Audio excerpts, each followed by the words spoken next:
Good morning. Good morning. Happy Wednesday. Happy Wellness Wednesday. I hope this day in the middle of the week finds you doing well. I know that there's a whole lot going on for everybody right now. Thanksgiving has passed and we are now heading into a full swing. At least I am. And I know quite a few people in my circle are heading into a full swing of holiday gatherings, events, all kinds of stuff.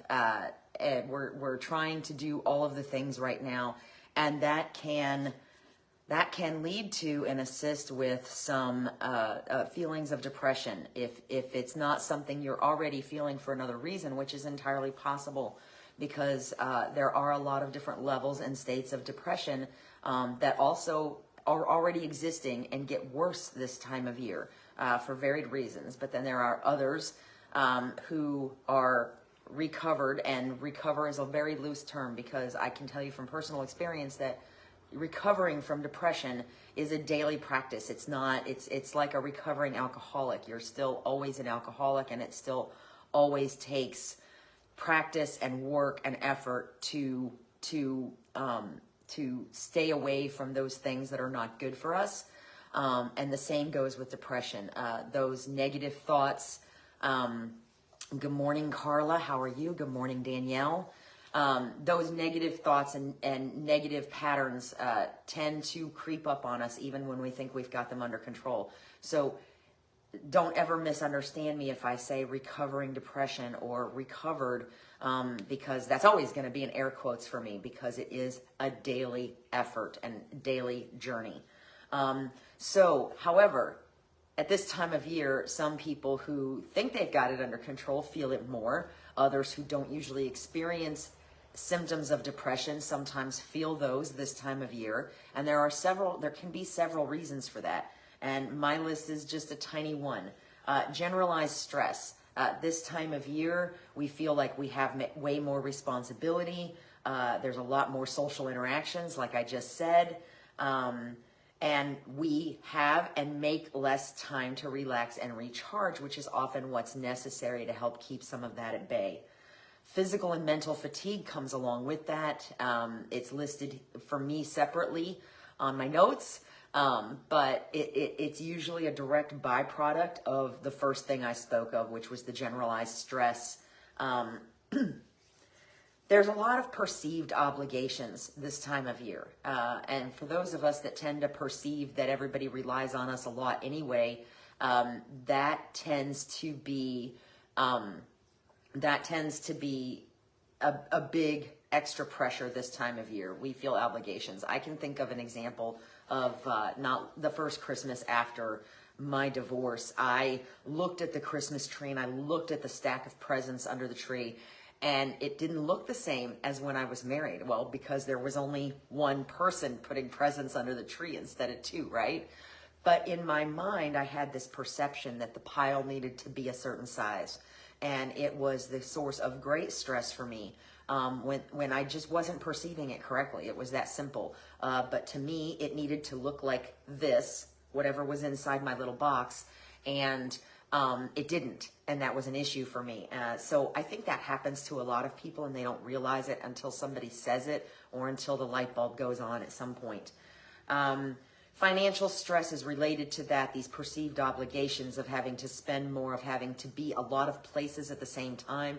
A lot of families have expectations of other family members to see them every year at the same time. And a lot of times with blended families and extended families, that's just not possible. Holidays turn into a full-on marathon of just trying to do all the things and get to everybody. And that causes a lot of stress. And a lot of times we think we have to do that, and that's not necessarily the case. So again, the financial stress, the meal planning, the travel, all of those things. High expectations. And a lot of times those are our own.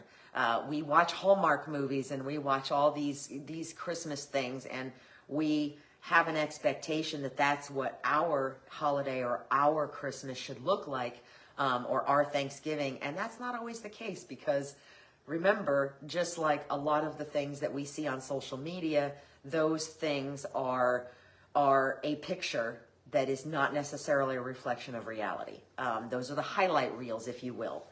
A lot of times family gatherings can be very stressful, especially if there's a lot of mixed personalities. Loneliness, a lot of people feel lonely all the time, and during the holidays, that perpetuates. Disappointment over not being able to see family and friends if you can't do all the things and see all the people. And then, of course, as I said before, existing depression that gets worse during the holidays because any of that above list. So, I actually skipped my own intro. So hi, I'm Donna. If you're just stumbling on this, Wellness Wednesday is something that was on my heart to start because I believe that when we share information and we share experiences, we learn and grow. If there's a topic you'd like to see covered, please feel free to message me or drop a comment. I love to learn, so I don't have a problem poking around a little bit. So what we're talking about today is how to cope with the holiday blues, and I just listed off numerous reasons why the holiday blues can happen. And another one of them, so like I said, we already talked about existing depression that gets worse. Sometimes that can be clinical depression that is existing. It can be seasonal affective disorder. That's another issue that is a common cause of holiday depression if you are up north or you're in an area where there's not a lot of sun. In Florida, seasonal affective disorder isn't as big of a problem. It's not impossible, but this is more common for those of us that are up north because it has to do with light and changes to the light. And it is a real thing. I actually have a family member that is affected by it and considered moving back to Michigan several years ago and took that possibility into consideration for myself. So there are a lot of ways to cope, and a lot of these are going to be things that you've heard before, that we hear them all the time. And sometimes it just takes the right person or the right situation or us, most often us being in the right place for those things that we hear to click. I know that in my journey with depression and anxiety, there were many things that I was told and heard over and read over and over and over again.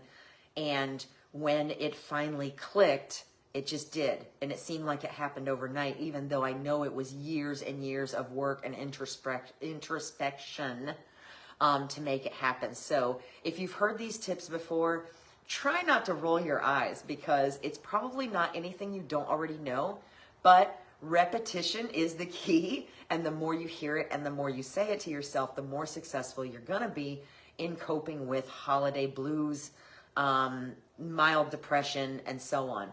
So number one way to cope, and you'll hear me say this a lot in any of my Wellness Wednesdays because I truly do believe and I have experienced that exercise and diet are some of the best medicines.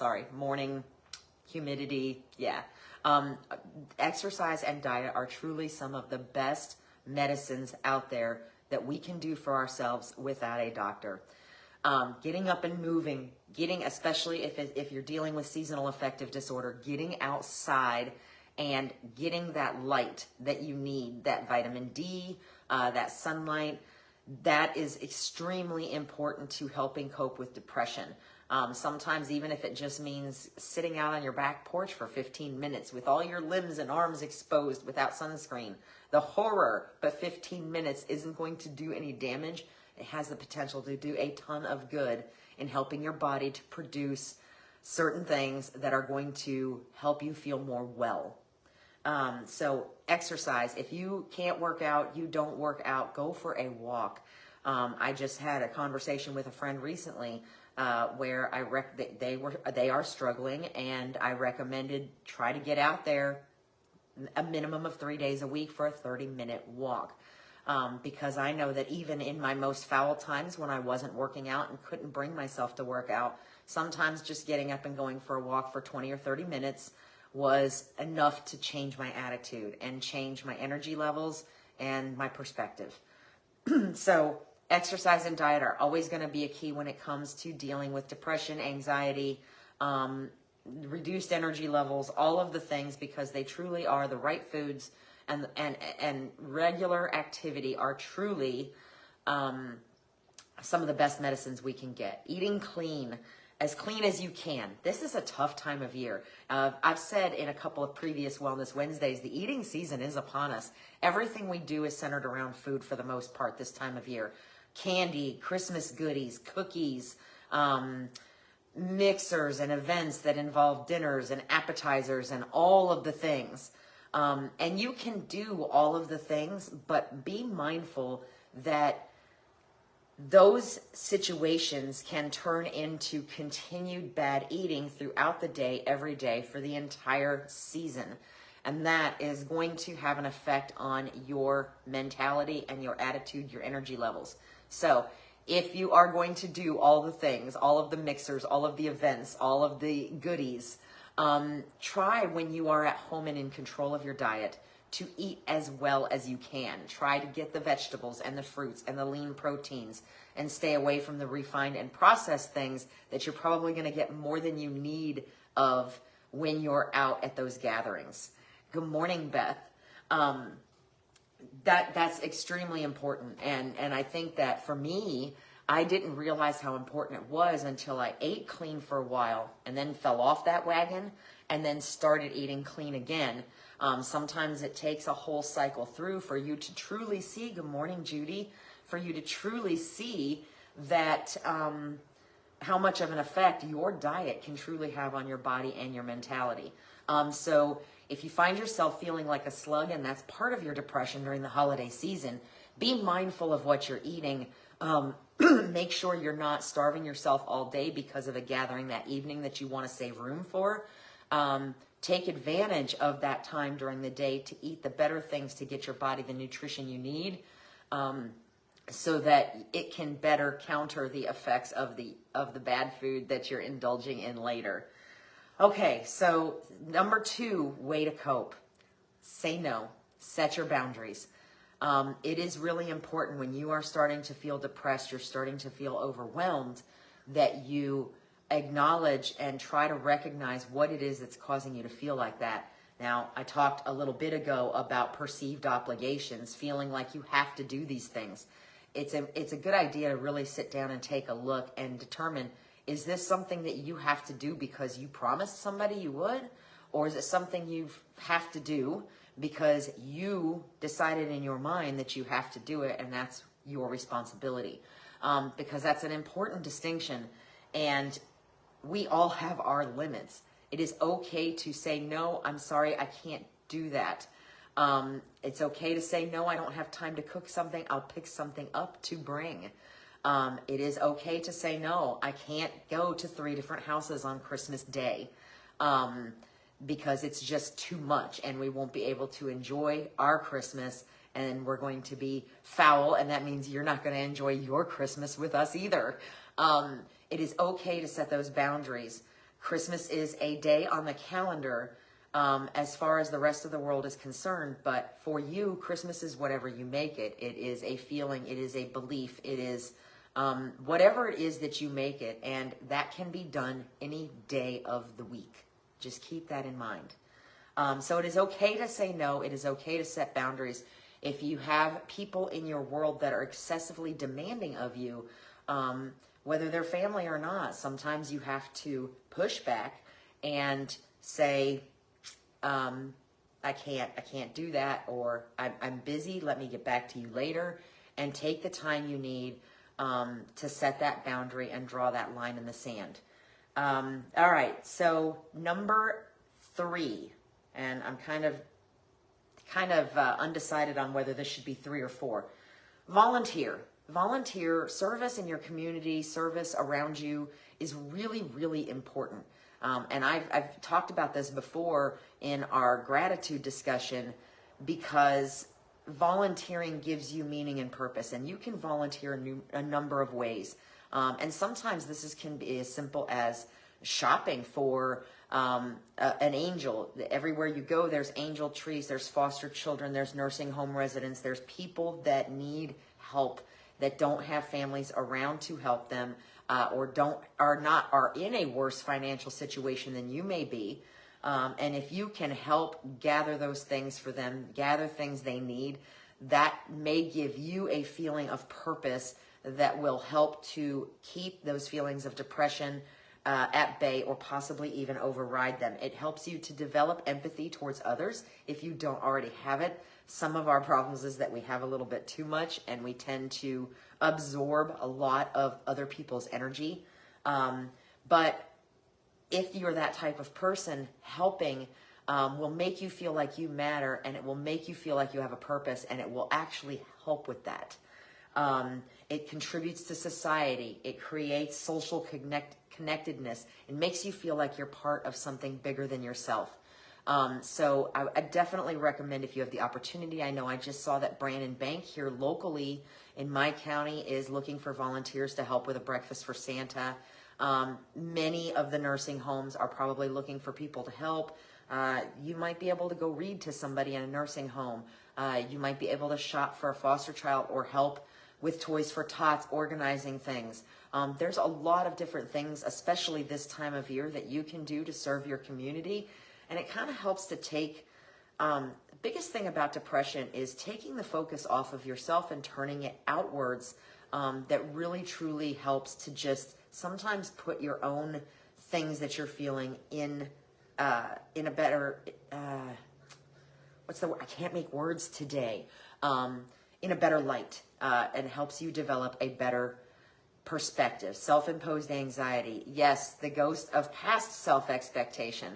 And that is often, that's part of those perceived obligations, perceived perceptions, how it was, how it should be. And oftentimes depression is more of a byproduct of living in that what's gone by and ruminating for it. So that perpetuates that holiday depression. Self-care. And I say this is number 5 because we've already talked about, or number 4, because we've already talked about the other 3. But really, I think for me, this self-care and the bullet points that I have here are the most important. Number 1, always, whatever your beliefs are, the universe, God, Buddha, whoever you believe your creator is, if you believe in that, the universe, it's extremely important, especially this time of year, but all times of year, especially when you're experiencing depression, to turn that over to your belief system, whatever that is. In my case, it's God. I wholeheartedly believe in God. And I find that much like a real parent, if I'm struggling, I struggle to let him know that I'm struggling. The flip side of that is oftentimes we go to our creator when we are struggling, but we neglect to thank them when we are not and when things are good. So definitely whatever your beliefs are, whatever your personal beliefs are, your spirituality is, you need to lean on that heavily this time of year, and it will help tremendously. Journaling is a great way of finding gratitude. Gratitude helps with depression. I talked about this a couple of weeks ago. Finding reasons to be thankful every day, to take your mind off of the things you're looking at that seem to be snowballing and building up on you. Listening to music. This is a great way to help ease depression. However, I am going to stress that it's important to be mindful of what you choose to listen to. After a bad breakup, I didn't listen to country music for over a year. I was severely depressed from the breakup. I had some anger and anxiety surrounding it. And every time I listened to anything other than one CD of country music I had, anything else that was out there country music-wise, often sent me into fits of tears and just made everything worse. So you have to be mindful with music. Sometimes if you just need a good cry, a song that you know will do that, that will bring that out, will help. But I also have learned from experience that if we are feeling down and we feed into those songs that have meaning to us in a negative way, or are connected to somebody that makes us feel especially down, listening to that type of music can often perpetuate the problem. So try to find things that aren't attached to people or experiences that are anything but good. Christmas music is a great way to lift your spirits if you're not into Christmas music. One of my personal favorites is late 70s, early 80s easy listening, because there's usually something about it that even if it's a little slow and a little mellow, it's also still somewhat uplifting. So definitely listen to music. You know, if you like the screaming, hard rock, some of that I do too. Sometimes if you're feeling especially frustrated or overwhelmed, it's helpful to just turn up the radio and scream along with it. It's kind of almost cathartic. But do be mindful that whatever you're listening to on a regular basis, when you are feeling the fingers of depression creeping in, that it is not something that's going to perpetuate that emotion, that it's going to be something a little more upbeat or a little bit more positive that's going to help you to kind of lift that spirit and take your focus off of that sadness that you're feeling, or loneliness. That's super important. Good morning, Vicki. So we talked about listening to music. We talked about journaling. We talked about praying. Time out. Time out is one of the number one most important things for me personally. Good morning, Anne. And I think that we do not take enough of it, especially during the holidays. We're so busy. We've got packages that have to be wrapped and things that have to be picked up and meals that have to be made and places we have to go. And we don't stop and be silent. I just experienced that this morning, actually. I have a mentor that teaches that success leaves clues, and that and this is not necessarily financial success, by the way, but that you need to have time to be silent, and that when you start your day, it's best to not pick up that phone right away first thing in the morning. Be silent, do your prayer, do your gratitude, do the things that help you to start the day better, and to take that time where you're not getting pulled in 80 different directions. And I picked up the phone this morning, and the first thing I saw was information that, I'll leave it at that, that just kind of rocked my brain a little bit. And that was within the first 15 minutes that I was awake. That's not conducive to anybody's good day, whether they're suffering depression or fighting the holiday depression or not. So make that time. Take that time out. If it's first thing, if it means you've got to get up 30 minutes earlier that morning so that you can have the house to yourself and sit there and quietly meditate or pray or journal what you're thankful for, or kind of set your intention for the day, it will make a huge difference. So try to take that time. Make that time. It's there. And I know it seems like you can't take 30 minutes to yourself. But if you take that 30 minutes to yourself, whether it's to work out, because sometimes working out is that silent time for me, whether it's to work out or pray or meditate or write in the journal, or write down all the things you're grateful for, whatever that is, if you take that time, it is going, I promise you, it is going to make you more efficient and more clear for the rest of the day, which means you will more than likely use your time more efficiently, and you'll be clearer and less overwhelmed while you're doing those other things. So that's really important. A lot of us just don't take that time for ourselves. No screens, no anything, no being pulled in 80 different directions. Just you yourself for 30 minutes to an hour. Even 15 minutes. If you're really just struggling, take 15 minutes and then see if you can add a minute to that each day to help make sure you take that time out. I love the memes on Facebook that talk about putting myself in timeout, going to the beach, and not coming back till your attitude is better. That's exactly what I'm talking about. Not necessarily going to the beach, but if that's what works for you, absolutely. Sometimes we need to put ourselves in the corner, okay, just to take that time out. And that is okay. Find yourself a timeout chair. Let's do it. Calm breathing. This is another part of self-care that is a great way of coping. Breathing, counting. You've heard all these things before. Yoga can be fantastic for helping you do that without thinking about it. Meditation involves usually some very calm, relaxed breathing. Sometimes just a few deep breaths in through your nose, out through your mouth can make all of the difference. And of course, positive self-talk. I really like this one. And I actually posted yesterday. I had been watching a video. I've been doing some personal development, listening to some things while I was running, watching a video. And one of the things was, even if it starts, this one girl was talking about, she started as a joke. She just kept telling herself, I am fine. She felt like a troll all the time. She felt like she was ugly, like she was homely, like she was, and this was obviously a source of depression for her, a source of anxiety.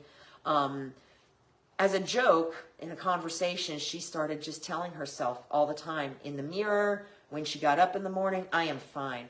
I am beautiful. And you know what? Guess what? It stopped being a joke. It started becoming something that she actually believed. And that's the way we talk. Sorry, guys. The way we talk to ourselves, it has a lot to do with our mindset. And I believe I've said this before, and I'll say it again, because like I said, no matter how many times you hear it from however many different people, when you're ready is when it's going to click. Do not talk to yourself in a way that you wouldn't talk to somebody that you love dearly. It's not fair. It sets you up. We are often the ones that perpetuate, because of the way we talk to ourselves and the way we judge ourselves, we are often the ones that perpetuate most of our negative thought patterns. So it really does start with you. It doesn't matter if it starts as a joke, if it's that you have to tell yourself you're beautiful, or you have to tell yourself that you are worthy of happiness. Whatever it is. Like my post yesterday, I think the words were, I shine. Put it on repeat, because your positive self-talk is going to, I think I hit a nerve. I know I hit a nerve with myself. You guys saw it. So if I hit a nerve with you, then that's something you really need to think about. Negative self-talk is one of the biggest perpetuators of depression and anxiety. And during the holidays, can that blow up, because we're looking in the mirror and we've been eating extra and we've been snacking while we bake cookies and we feel extra big or extra fluffy. And you know where it perpetuates from there. So be kind in general, but most of all, be kind to yourself. Don't judge yourself for feeling down. Don't have an expectation that you're supposed to be happy. That's often one of the biggest things that people experience, is that they think they should be happy and they don't understand why they're not. Well, yes, everybody deserves to be happy, but you should not be judging yourself because you don't feel happy at that moment. There are things you can do to try to work past that. However, and this is the last thing here I am going to say on this subject today, all of these things can help. All of these things can help get you through holiday depression, light boxes, positive self-talk, volunteering, praying, meditating, making time for yourself. All of these things can help tremendously. Food, diet. But the number one thing is that if you are truly feeling so low that you are spending long periods of time in extreme isolation, that you are just unwilling to talk to people, go out, be around people, even those that are closest to you. If you are really just squirreling yourself away in self-isolation, or if you are really feeling feelings of self-harm, can't say it enough. You got to get help, okay? Find somebody that you can talk to. There are online places, there are phone lines.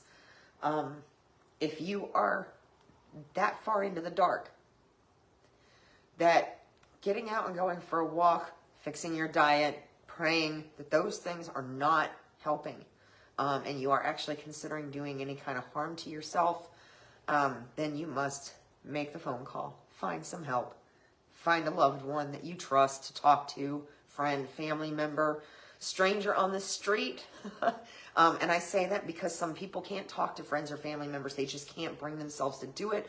I used to be that way. But if somebody Yes, Beth, primary care docs can help guide you here, but there are also a lot of people out there that don't see doctors. For me, I know when I was younger and didn't feel like I could talk to anyone or trust anyone, sometimes people would just randomly start conversations with me out in public, perfect strangers, and I often found it easier to talk to them. And I'm sure at the time, you know, I didn't realize it at the time, but I'm sure that was God's way of sending people that could bring that out of me.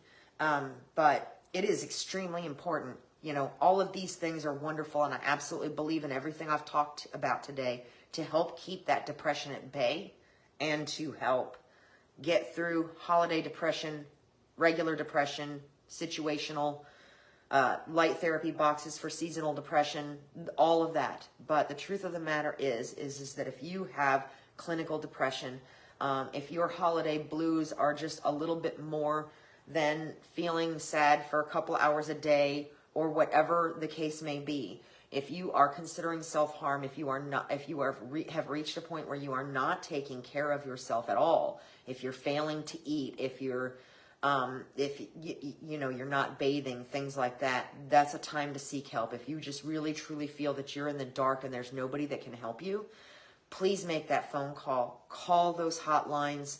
Use those apps. There's so much technology out there that can help us with this now. Reach out to that loved one, that friend. I had a friend reach out to me the other day. I've been thinking about her a lot. I was not aware that she had a situation that arose and that she was experiencing quite a bit of a struggle with it, which was ironic because of the fact that I was going to be discussing this topic today. There are people out there that will listen. They may not always be the people you think they will be. They may be friends. They may be families. They may be the neighbor next door that you talk to once a week. They may be your primary care doctor, as Beth said. It may be a phone call. But if you are truly feeling that you cannot get out of the dark hole of depression, then you need to seek help. And I cannot stress that enough. Okay, wow. This was kind of powerful for me. I hope you found it helpful as well. As always, Wellness Wednesday is intended to be a sharing of thoughts and experiences that might help us all to be more well. So thank you for those of you that shared today. I appreciate you very much. If you have anything else you'd like to talk about, if you want to talk to me more about the things that I do and have done to help recover from depression and keep it at bay, then I'm happy to share that with you. Send me a message. If you think that what has been talked about here today will help someone, absolutely please share it, because that is the goal here. You know, we could do 1 million of these videos where we have these discussions. If it helps one person, then it has worked. That's it. Thank you so much for those of you that shared. And I hope you find this helpful. Again, if you found it helpful, please share it.